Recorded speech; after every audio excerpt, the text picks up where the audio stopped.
The Carolina Panthers walked it off again on Sunday afternoon. Can they make it two in a row versus the Packers on Christmas Eve? We'll look back at the good, the bad, and the ugly from Sunday's win against Atlanta here on Locked On Panthers. You are Locked On Panthers, your daily Carolina Panthers podcast. Part of the Locked On Podcast Network, your team every day.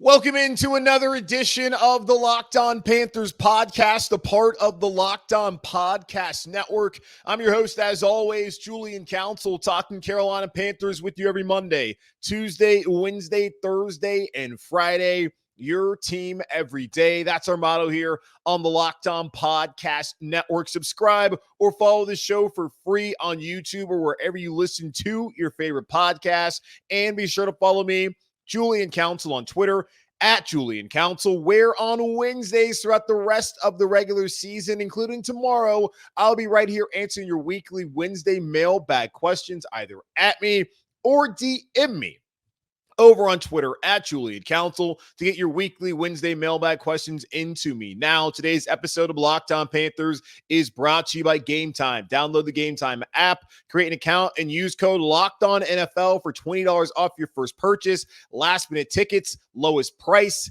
guaranteed. The Carolina Panthers were victorious for the second time this season, walking off against the division rival Atlanta Falcons for a 9-7 victory at a rain-soaked Bank of America Stadium in Charlotte, North Carolina on Sunday afternoon. And man, what a relief.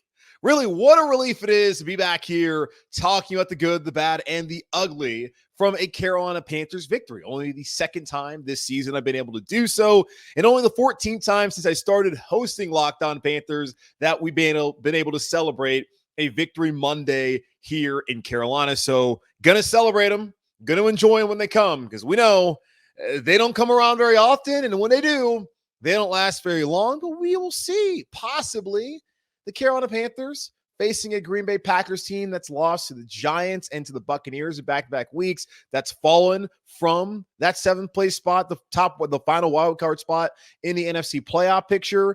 They're going to be desperate for a win on Sunday. Maybe Carolina can build off the momentum from Sunday's win. Bryce Young leading his second game-winning drive of the season.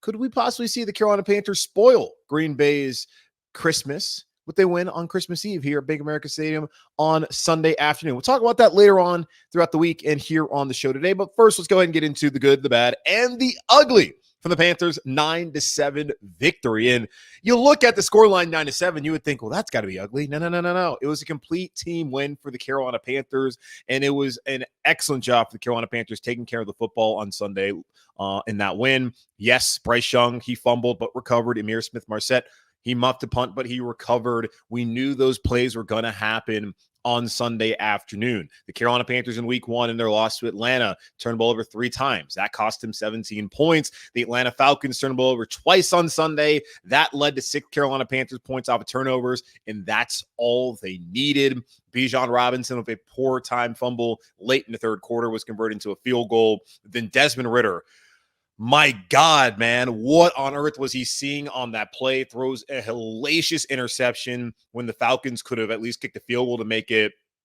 10-6 in that situation, or they score a touchdown to put the game completely away there in the fourth quarter.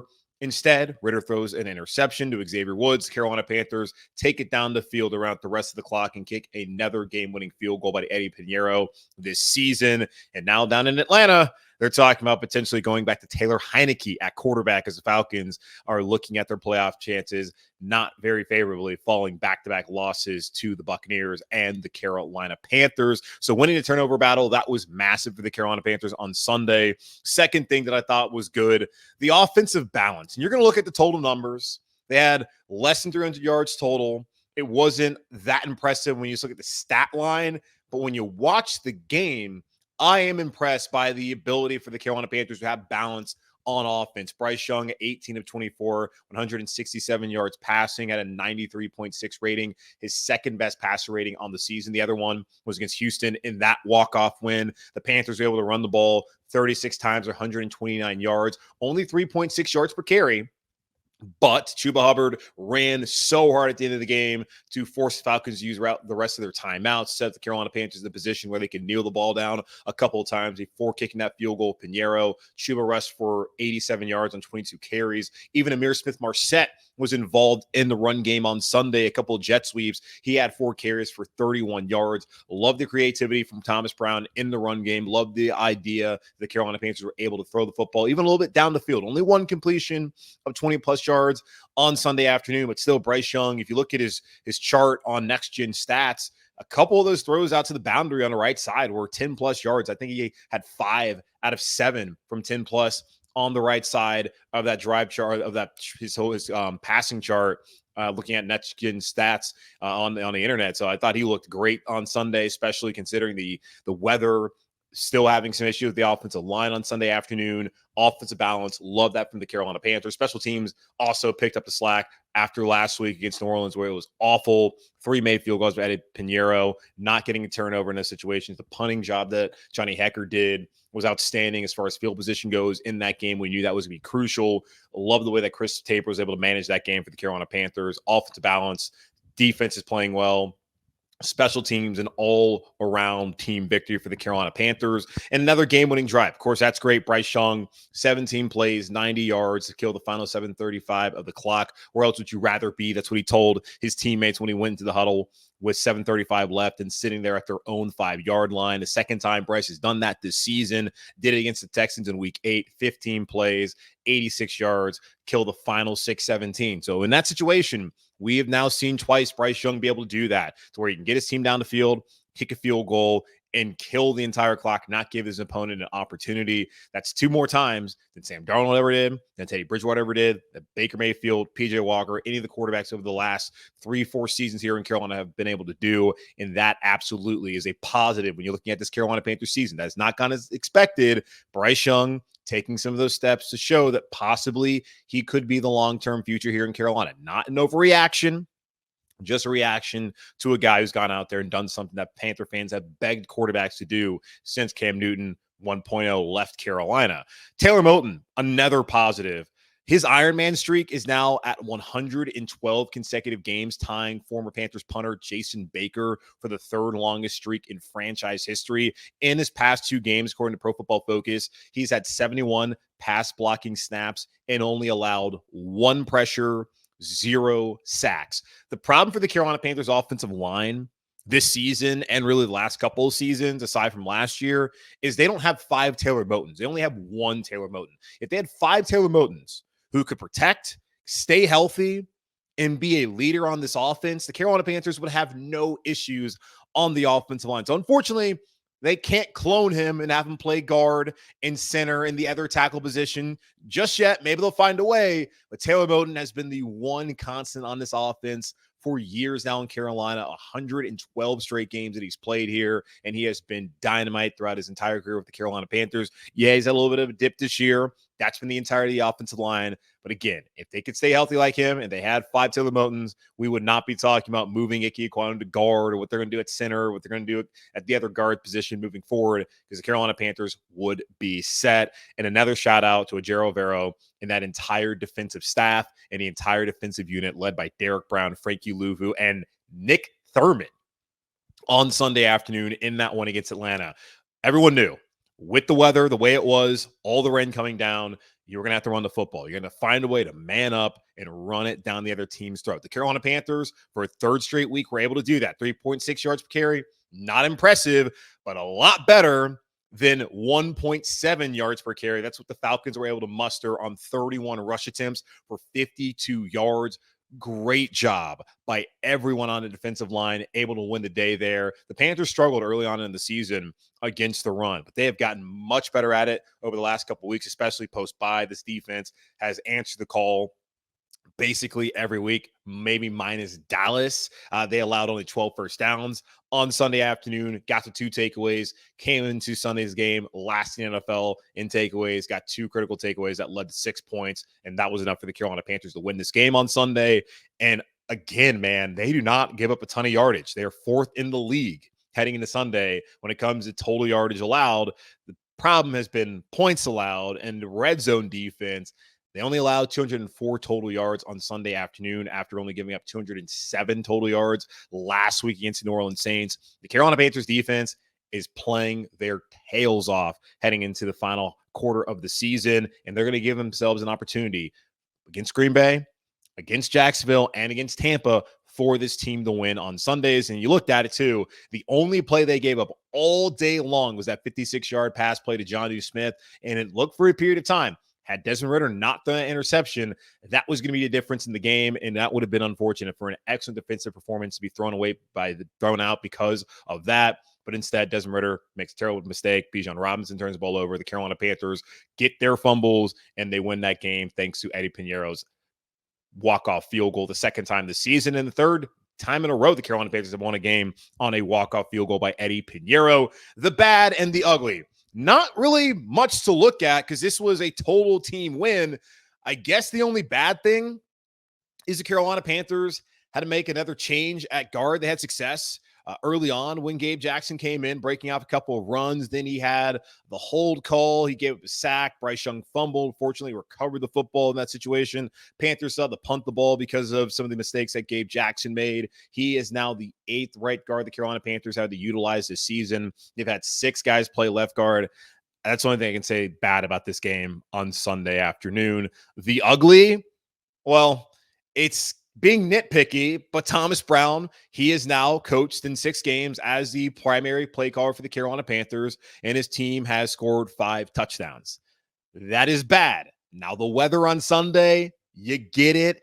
Now, the Falcons had more timeouts than the Panthers, probably punch it in there for a touchdown. Late in the game, I did have someone tweet at me being like, oh, man, I wish they would have punched it in. It's like, nah, it's actually funnier that the Carolina Panthers didn't score a touchdown and beat the Falcons in this rainstorm than if they had scored a touchdown there to kind of capitalize things at the end of the game. That's 3 games so far this season that Thomas Brown has been a play caller, and the Carolina Panthers have not scored a touchdown. Sunday against Atlanta, you got New Orleans last week, and then on that Thursday night game against Chicago where Smith-Marset on special teams had the punt return, but the offense did not score a touchdown.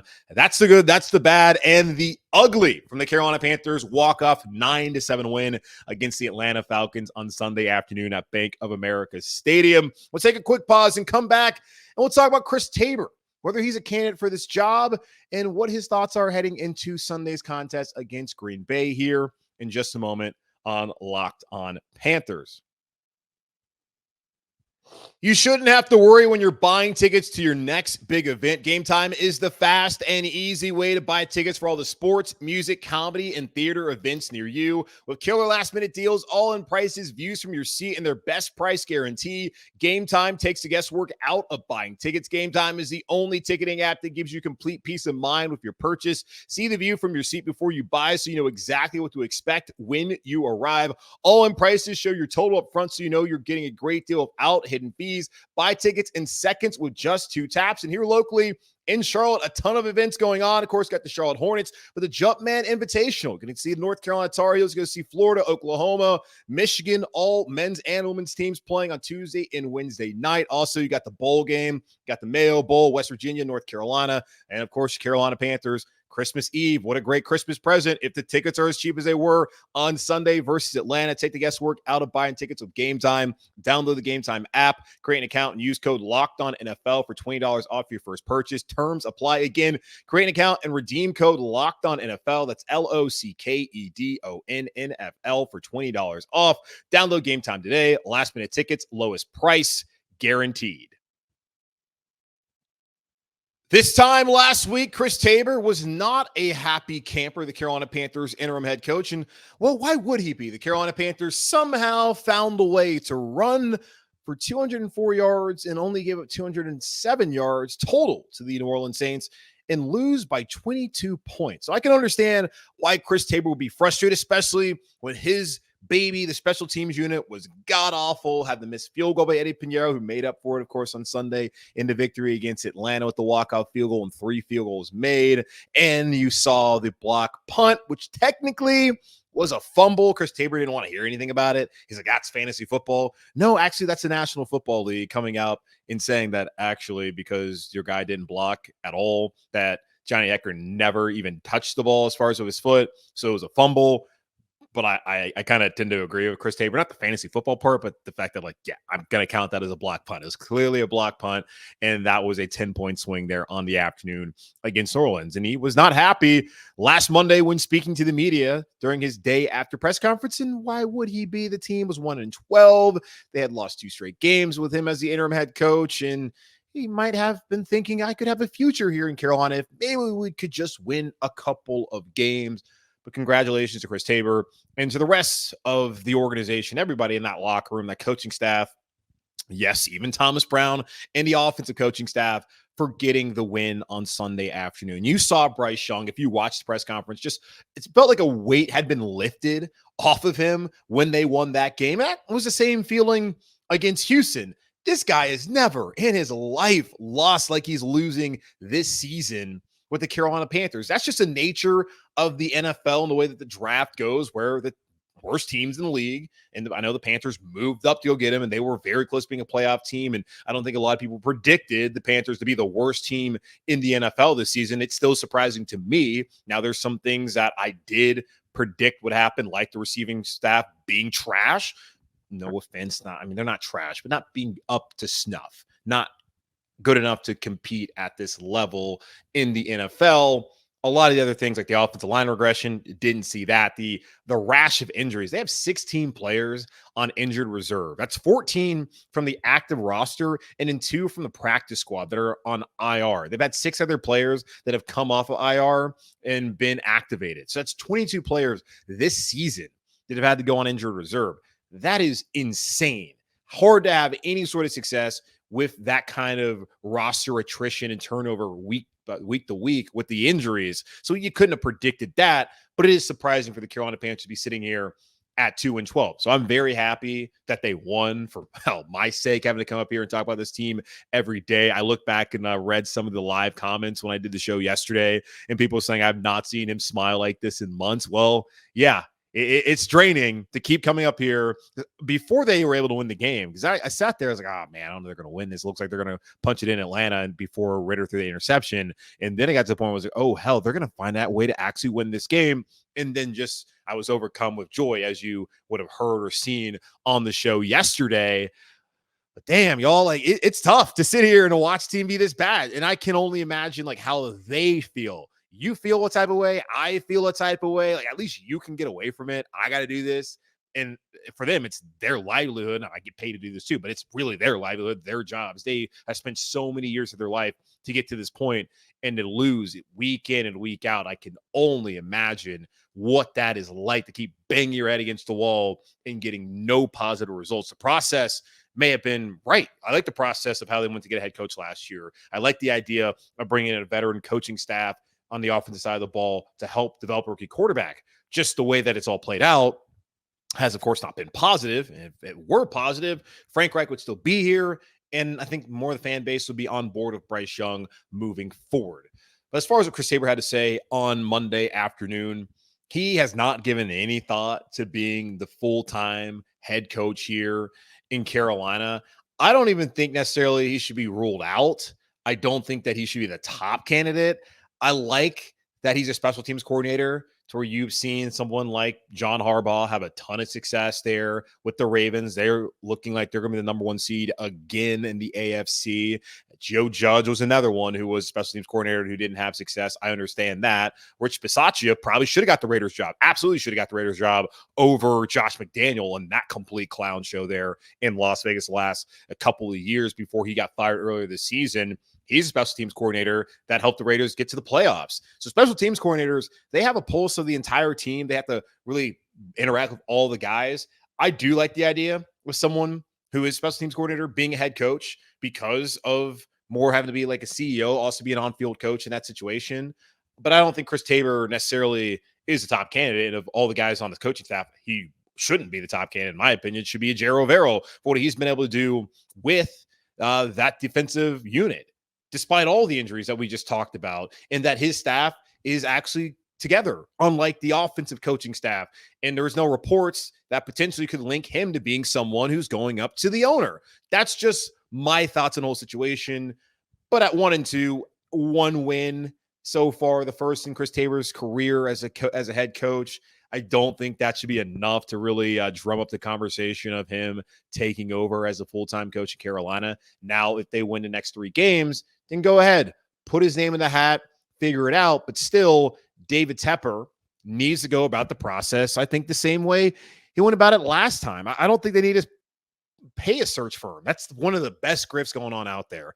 If anyone's got any seed money and they want to start up a search firm of your boy, let's do it. Let's go out here and let's hustle all these colleges and these NFL owners and all these pro sports teams out here that are too damn lazy to go out there and interview candidates themselves. I would love to start a search firm. An amazing grift out there that's going on in sports, but it's unnecessary. Do exactly what he did last time. Get different input from people out there and understand how to go find a head coach who actually fits. He could have taken Steve Wilkes. He didn't do that. He hired Frank Reich. It made sense at the time, and of course did not play out well. Hopefully there can be some tweaks to it, but I like what he did last time as far as his process trying to find a head coach more than what he did the first time around with Matt Rule. Hopefully third time will be the charm, but I do not think that search should end with Chris Tabor unless we start seeing a couple more wins to finish off the season. Then maybe should be a candidate, but why would he be more of a candidate than Steve Wilkes last year? He also didn't take any time to self-reflect off of the win on Sunday, which why would he?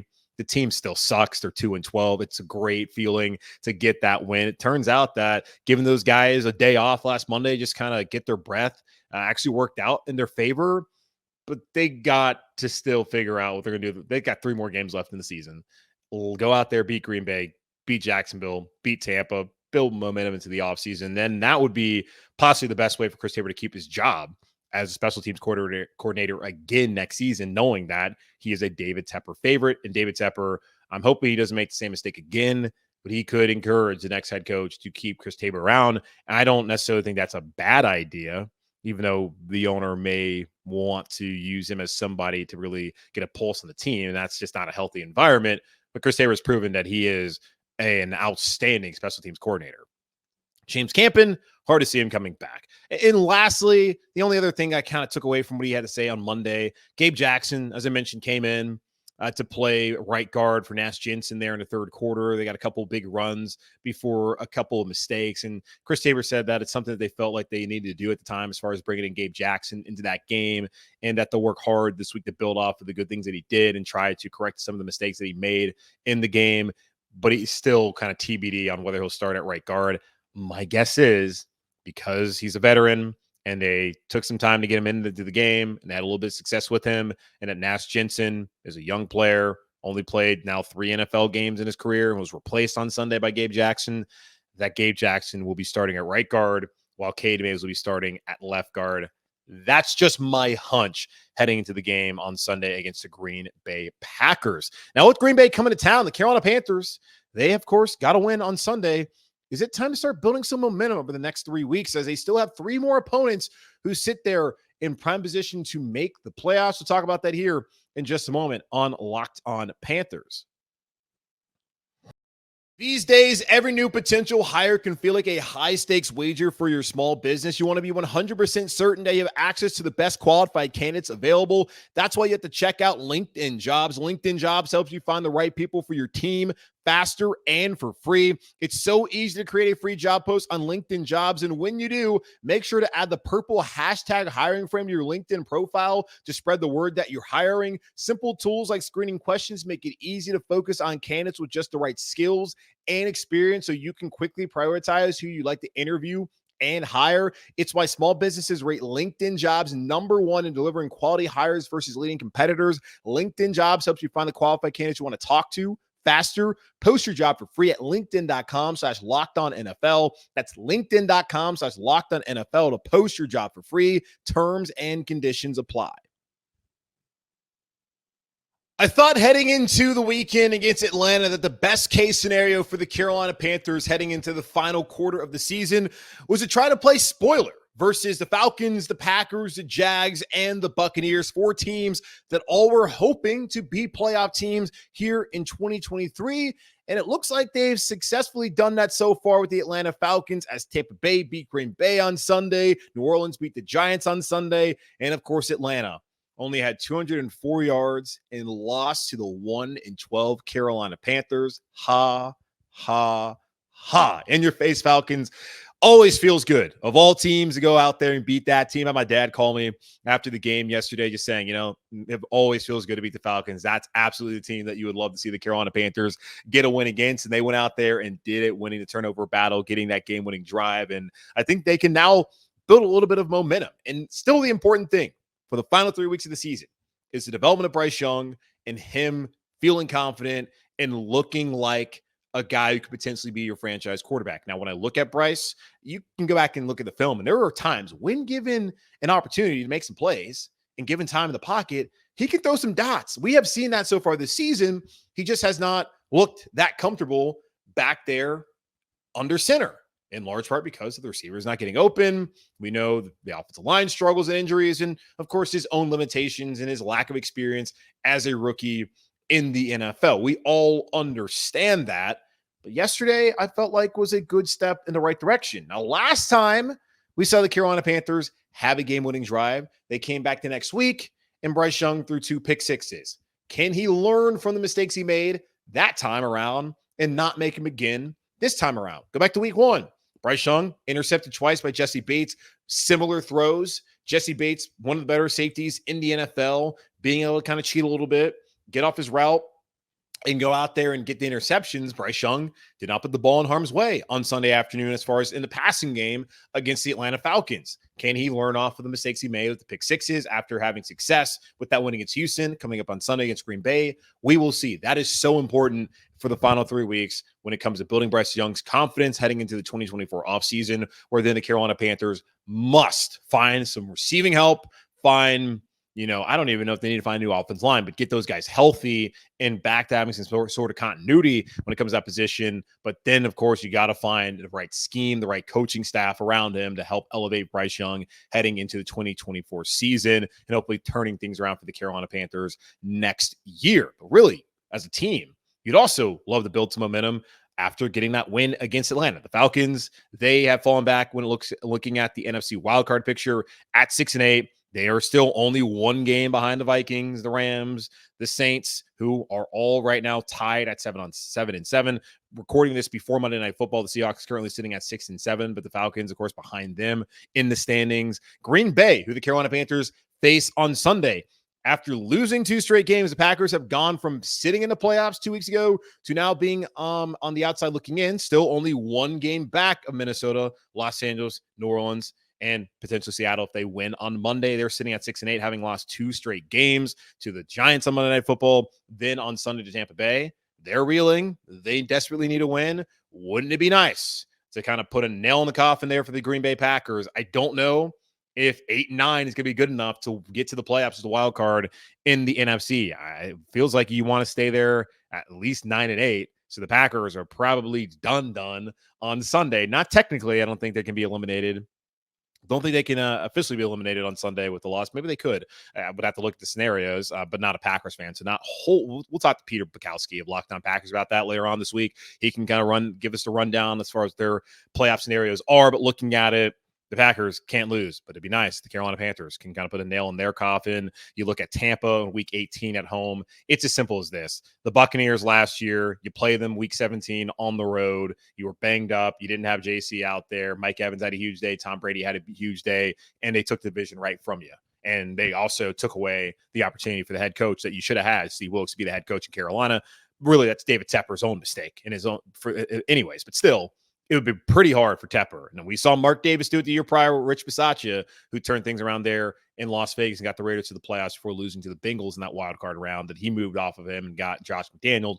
And it's hard not to believe that David Tepper would have done the same thing, but would have been even more difficult for him to move off Steve Wilkes had they gone out there and won the division. Wilkes would have been 7-5 in the 12 games that he was the head coach last year had they won that game in Tampa. But you look at last season, losing that game against Tampa, do you really want Baker Mayfield? Who I don't have any negative things to say about Baker. I don't feel like Baker was put in a great situation in Carolina to have success. But really what they needed to find out was, could he be the long-term answer? And, well, that was very clearly no, that Baker was not the long-term answer here in Carolina. He's played well recently down there in Tampa Bay, and I'm happy for him. But only so happy because I don't want the Buccaneers coming here week 18, winning here in Charlotte, and hoisting the proverbial division crown.